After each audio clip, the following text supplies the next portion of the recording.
Greetings, ISD 728, Dan Bittman, Superintendent. Grateful to be here and to continue to communicate and partner with you as we navigate the COVID-19 pandemic. Today, I want to provide some updated information about questions that we've been getting from numerous families, which have all been great. And so we'll continue to do that throughout our weeks and as we have more information. The first question I really received is, why is it that we have to use certain data from the county to make decisions? And that's a really good question. The governor and the Department of Health, as well as the commissioner, said we are to use the data from the county with the most cases of COVID to make our decision.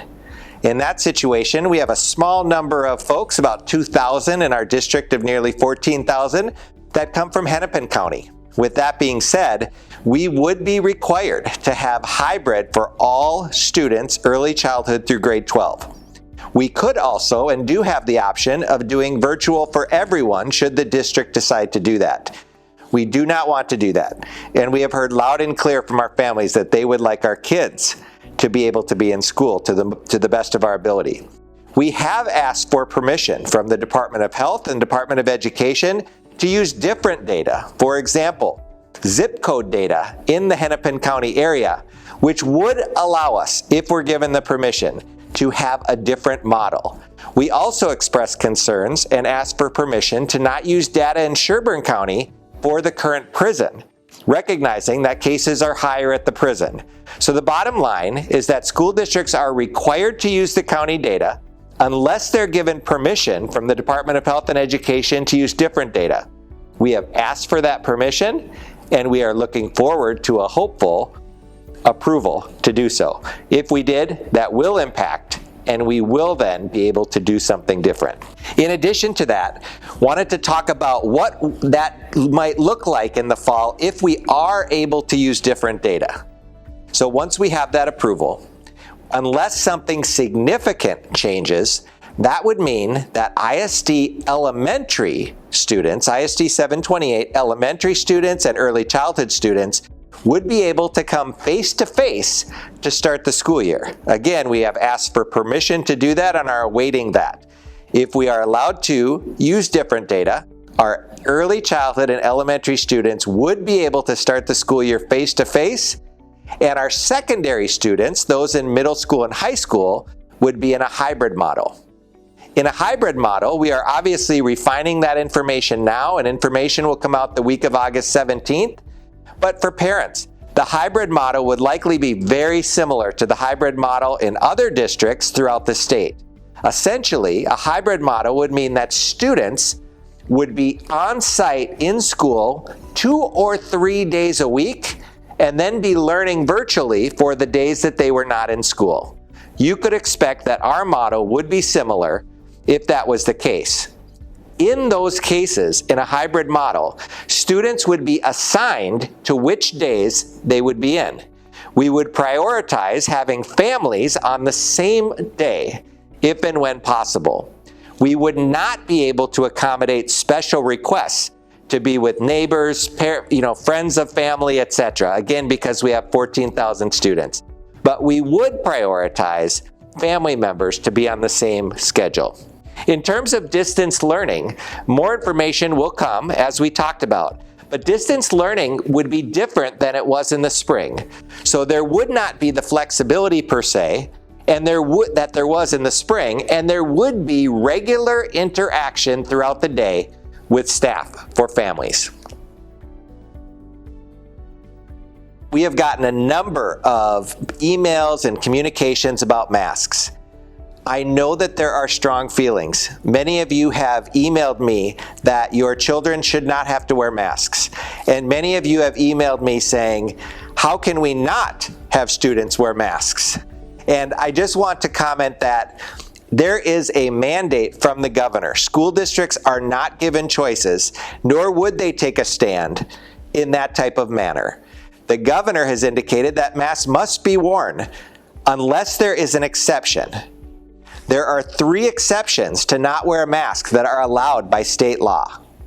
1, if there is a medical reason to do so, and that would require medical documentation and collaboration with district staff. The second would be that there was a developmental reason in the needs of the child. And again, a parent would need to work with the school district to determine if that was a legitimate reason. And third, behavioral. If there are significant needs for a child that would make wearing a mask extremely difficult, then that might be reason for an exception. However, please know that a shield would then be provided if and when able to do so. So again, we will continue to work with families, but school districts do not get a choice. We are asking, and we recognize that wearing a mask does reduce the chances of infection. And so we would ask that families, for your safety and the safety of others, please wear a face covering as outlined in statute. We have also received a lot of communications about high schools and middle school sports. The Minnesota State High School League communicated some decisions in regard to sports. We now know that soccer for boys and girls, as well as cross country, girls tennis, girls swim and dive, will occur this fall, but will have some modifications in terms of schedule times and regulations. We also know that the high school league moved volleyball and football to a so-called third season, which will take place between March and May. We know that there will be a number of things that you have questions about, that we also have questions about, and we continue to wait for further guidance from the Department of Health as well as the high school league about things such as fans, how many individuals can be at an event, how many teams can participate, when that might happen, etc. So know that as we get more direction and information, we will provide it. We are excited that our students will have the opportunity to participate in these sports, and we look forward to being engaged in this way.